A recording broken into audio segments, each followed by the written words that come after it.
हाँ भाई, good morning. कैसे हैं आप सब लोग? चलिए, आज हम लोग जो है बात करने जा रहे हैं, जैसा कि आप लोगों को पता है कि हम लोग रेगुलर वीडियोस डाल रहे हैं, ठीक है। और एनालॉगी ऑफ, आज हम लोग बात करेंगे एनालॉगी ऑफ इंग्लिश वर्ड्स पर आधारित चीज़ों पर बात करने वाले हैं। तो मैं आप सभी लोगों को ये बताऊंगा कि वीडियो को अंत तक आप सभी विद्यार्थी लोग जरूर देखें, ठीक है, ताकि आपको जो छोटी छोटी चीज़ें हैं वो क्लियर हो सकें, ठीक है। और अपने ग्रुप में भी आप लोग शेयर करिए, ज़्यादा से ज़्यादा लोगों तक पहुँचाइए, ठीक, हमारी बात को। तो चलिए आज स्टार्ट करते हैं हम लोग analogy of English word. English word में अभी तक हम लोग जैसे करते आए हैं बिल्कुल वैसे ही बात करने वाले हैं भाई। जैसे एनालॉगी ऑफ इंग्लिश वर्ड, जैसे मैंने एनालॉगी ऑफ हिंदी वर्ड की बात करी, जैसे मैंने एनालॉगी ऑफ नंबर की बात करी, वैसे ही आज हम लोग बात करने जा रहे हैं एनालॉगी ऑफ इंग्लिश वर्ड, ठीक है। दृष्टि मंथन एकेडमी में आप सभी लोगों का स्वागत है। चलिए आज हम लोग एनालॉगी ऑफ इंग्लिश वर्ड पर बात करेंगे, ठीक। और दृष्टि मंथन रीजनिंग अपने चैनल का नाम है, ठीक है। हम लोगों का जो चैनल है उसका नाम है दृष्टि मंथन रीजनिंग, ठीक है। तो चलिए, तो अब हम लोग बात करने जा रहे हैं। तो देखिए एनालॉगी ऑफ इंग्लिश वर्ड में क्या होता है। जैसे मान लीजिए आपके सामने कह रहा है कि जिस प्रकार से AB का संबंध ZY से है, उसी प्रकार से CD का संबंध किससे होगा भाई। ये क्वेश्चन आ गया आपका, ठीक। तो वो आपसे ये कह रहा है कि जिस प्रकार से AB का संबंध ZY से है, उसी प्रकार से CD का संबंध किससे होगा भाई। तो हम अच्छी तरीके से जानते हैं, देखिए ये लेटर पर आधारित होती है। अगर ये सारी चीजें आपको आती हैं तो आप कर ले जाएंगे। तो इसमें आपको हर एक लेटर का कोड आपको आना चाहिए, हर एक लेटर का अपोजिट आपको आना चाहिए, ठीक है। तो आप आसानी से इसको निकाल लेंगे, ठीक। तो अब देखिए यहाँ पे क्या हो रहा है, यहाँ पे देखिए A का अपोजिट Z लिखा है और B का अपोजिट Y लिखा है। इसी प्रकार से अगर हम इसको करेंगे तो C का जो अपोजिट होता है वो X और D का अपोजिट जो होता है वो W, यानी ये आपका आंसर बन जाएगा, ठीक है भाई। समझ आया। मान लीजिए कोई एक वर्ड आपके सामने लिखा गया है कि नॉर्मल सा एग्जांपल लेते हैं, AC किसी कोड भाषा में AC को लिखा गया है XZ, तो उसी कोड भाषा में या उसी तरह की लैंग्वेज में आपके सामने PM को क्या लिखा जाएगा, क्वेश्चन मार्क। तो अब देखिए इसमें थोड़ा सा गेम हमारा चेंज हुआ। क्या गेम चेंज हुआ इसमें, देखिए A का अपोजिट Z उल्टी तरफ से लिया गया और C का अपोजिट X पहले आ गया। तो वही काम यहाँ पर भी हम लोग करेंगे। तो M का अपोजिट N पहले आ जाएगा और P का अपोजिट क्या होता है K बाद में चला जाएगा, ठीक है। ये मेरा इसमें क्या बन जाएगा, आंसर बन जाएगा। क्लियर है गाइस, ठीक है। पढ़ते रहिए भाई। इंडिया, आप सभी लोगों के बारे में आप सभी लोगों को मैं ये इंफॉर्मेशन दे दूं कि एग्जाम कोई भी हो, सच्ची शिद्दत और मेहनत से अगर किया जाएगा तो डेफिनेटली हो जाएगा, ठीक है। बिल्कुल भी घबराने की जरूरत नहीं है। और एक चीज और ध्यान रखें, ये कंपटीशन का दौर है। आज के इस कंपटीशन के दौर में हर विद्यार्थी किसी न किसी चैनल से या कहीं ना कहीं किसी माध्यम से जुड़ा हुआ है और कंपटीशन की प्रॉपर तरीके से तैयारी कर रहा है। तो हम भी यही चाहेंगे कि आप लोग भी किसी न किसी माध्यम के थ्रू कुछ ना कुछ अच्छा पढ़ते रहें और एक दूसरे को कंपटीशन देते रहें, ठीक है, जिससे चीजें आपके बेहतर फ्यूचर के लिए बन सकें। अब देखिए यहाँ पे मैं एक और एग्जांपल ले रहा हूँ। मैं कह रहा हूँ कि किसी कोड भाषा में WO को लिखा जाता है, बहुत ध्यान से देखेंगे कि किसी कोड भाषा में WO को लिखा जाता है YQ,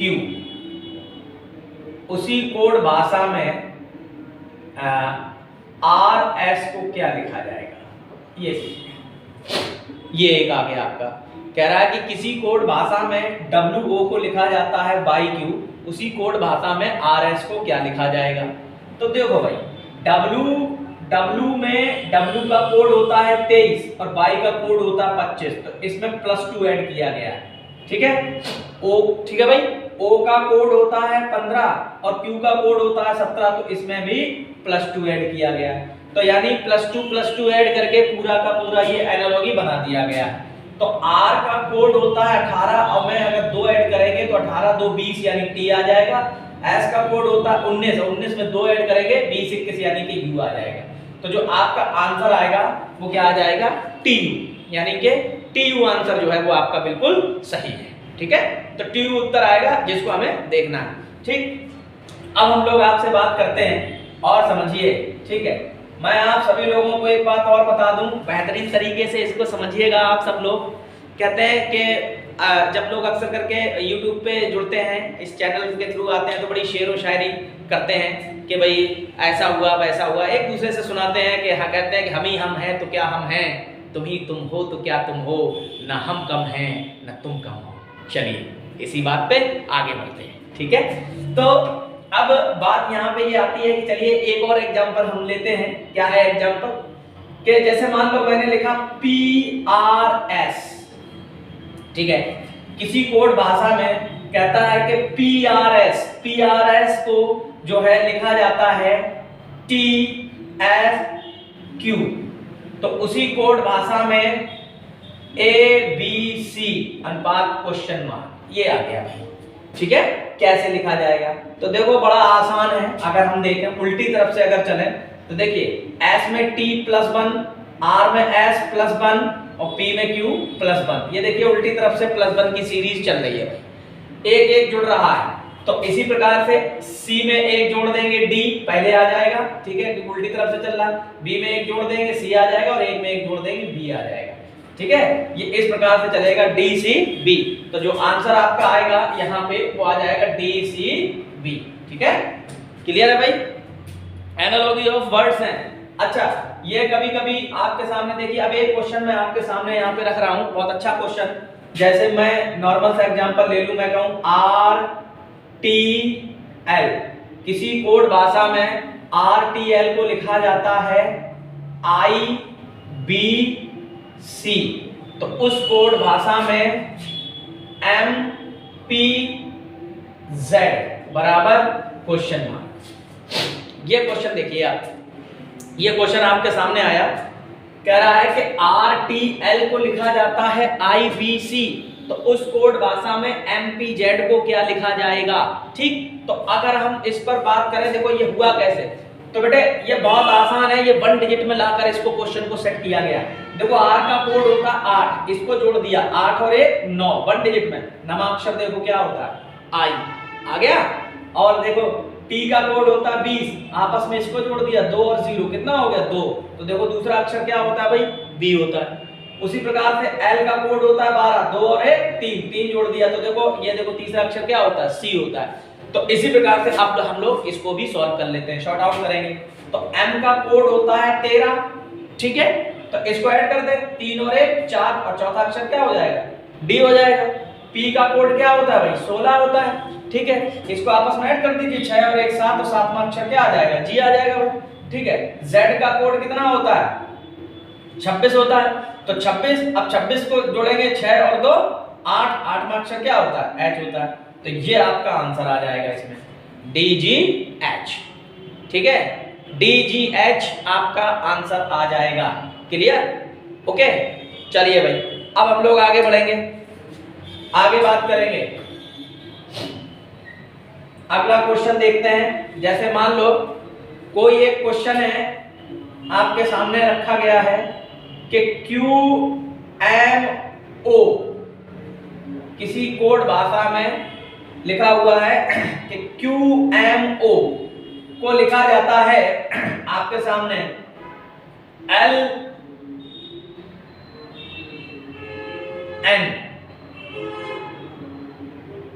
अनुपात CDH क्वेश्चन। ये देखिए थोड़ा डिफरेंट क्वेश्चन है कि क्या हुआ कि QMO को केवल LN लिखा है इन्होंने। इसको, इस क्वेश्चन को कहते हैं बेस मानकर क्वेश्चन को सॉल्व करना, आधार मानकर क्वेश्चन को सॉल्व करना। तो देखिए इसमें आधार इन्होंने M ले लिया है, ठीक है, तो M के पहले का अक्षर L और M के बाद का अक्षर N लिखा है, ठीक है। ये एनालॉजी है, कहता है कि M के पहले का अक्षर लिख लिया है पहले, और M यानी कि M में -1 किया तो L आया, और M में +1 किया तो N आया। तो इसी प्रकार से अगर इसका हम आधार ले लें तो D आधार ले ले, तो D में -1 करेंगे तो C भी आएगा, और D में +1 करेंगे तो E आ जाएगा।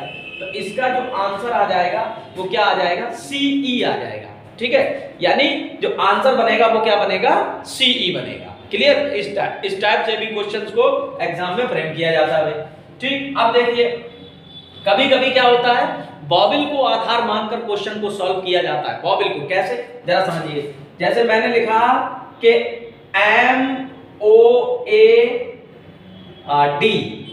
को कोड भाषा में लिखा जाता है AODM, ठीक है, समानुपात। तो उस कोड भाषा में SREI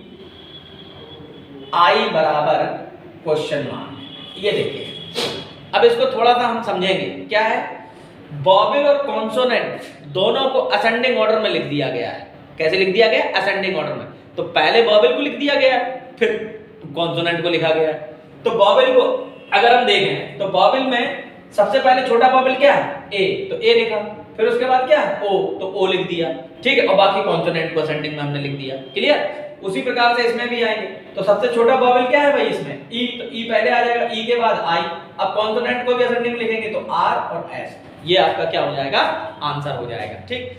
तो जब भी हम लोग इस टाइप के क्वेश्चंस करते हैं, क्वेश्चन करते समय हमें ये ध्यान रखना पड़ता है। देखिए, तरह तरह के क्वेश्चंस एनालॉजी में आपके सामने फ्रेम किए जाते हैं, ठीक है। अब मैं आपको एक क्वेश्चन दे रहा हूं, आप सभी विद्यार्थियों को, आप लोग इस क्वेश्चन को सॉल्व करके बताएंगे कि भाई इसमें क्या हुआ।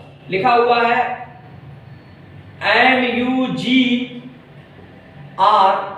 को लिखा जाता है आपके सामने GMRU। तो उसी कोड भाषा में KIAL अनुपात क्वेश्चन मार्क। इसका उत्तर आप सभी लोगों को देना है, ठीक है। MUGR को लिखा जाता है GMRU, तो उस कोड भाषा में KIAL को कैसे लिखा जाएगा, ठीक है। ये आंसर आप सभी लोगों को देना है। और अगले वीडियो में फिर से मिलते हैं एक नए टॉपिक के साथ। तब तक के लिए इंडिया जय हिंद।